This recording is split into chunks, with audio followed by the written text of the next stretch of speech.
Got to get back to the debate. Biden made gaffe after gaffe last night. Roll it. What I'm going to do is fix the tax system. For example, we have 1,000 trillionaires in America. I mean, billionaires. For what I've been able to do with the with the COVID, with dealing with everything we have to do with.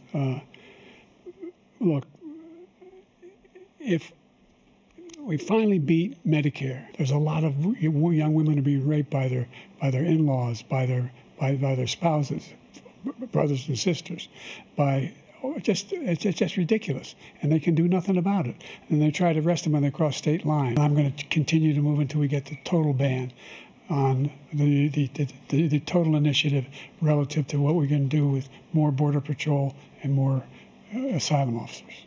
President Trump? I really don't know what he said at the end of that sentence. Wow, I tell you, look at these headlines. Even left-leaning outlets are slamming Biden. Just look at them, all of them. Vivek Ramaswamy with me now. Vivek, it should be clear to everybody that Biden simply cannot be president for another 4 years. My question is, though, how will the Democrats force him out before the election? How are they going to do it? Well, the reality is, Stuart, the first step was having this debate in the first place. This is the earliest ever televised presidential debate in U.S. history, and the first one that occurred before the nominating convention of either party. That was not an accident. The Democratic camp, supposedly Biden's camp, but it was really the Democratic machine, argued for this and negotiated for this for a reason. The reality is they deserve to be honest with the American people now. Who is actually running the country? Who is in charge of the United States of America? After last night's debate, I don't think there's a single person at home who saw that who believes it's Joe Biden, because it's not. But we deserve a government that tells us the truth. And I think one of the concerning questions for right now, not even the election, I'm talking about today, the next few months leading up to the election, is who is actually leading the United States of America?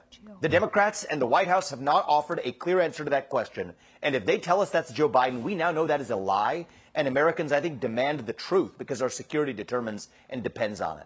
There's supposed to be another debate in September. I think it's September the 10th or the 11th. The 10th, I believe it is. Do you think it'll take place? I don't think it's going to be a Trump-Biden debate.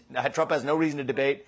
The people of the country saw what they needed to see. Last night was a sad enough spectacle of Joe Biden. Donald Trump did great, but it was a sad indictment of even the existence of a U.S. president who's not even present in the White House today. So I think it would be a disservice to have a Trump-Biden debate. But I do think that the reality is the Democrats may have a very different plan that they have yet to be transparent about with the public. And we're going to have to see what happens in the next 2 months on that front. Former Missouri Senator Claire McCaskill, she's wondering why Kamala Harris or Gavin Newsom aren't throwing their hats in the ring. So, Vivek, who do you think will run if the Democrats push Biden out? Who they got?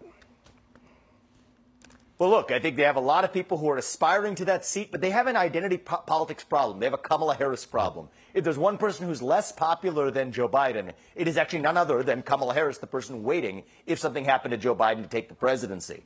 So the reality is they have to pick somebody who solves that woman of color label. That's what they've adopted. It's their words, not mine, that I think have shackled their range of choices.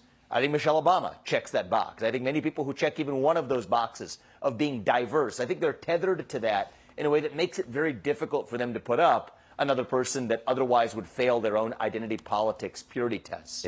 But the reality is plenty of other people want to step up into the void. The reality is they have been non-transparent. They have lied. They've lied about the fact that Joe Biden is running the country. And I think that dishonesty persists no matter who they put up. Funny, Stuart, you were at the debate. When I was at the NBC debate last fall, one of the things I said was the Democrats needed to be honest that it was not going to be Joe Biden as the nominee. It was laughed off by the left as a conspiracy theory then. Well, it's become reality today, and we have to confront that truth. Indeed, I feel vindicated because that's what we've been saying for a long time. Vivek Ramaswamy, thanks for joining us, sir. We wish you the best of luck, and we'll see you again soon. Thank you.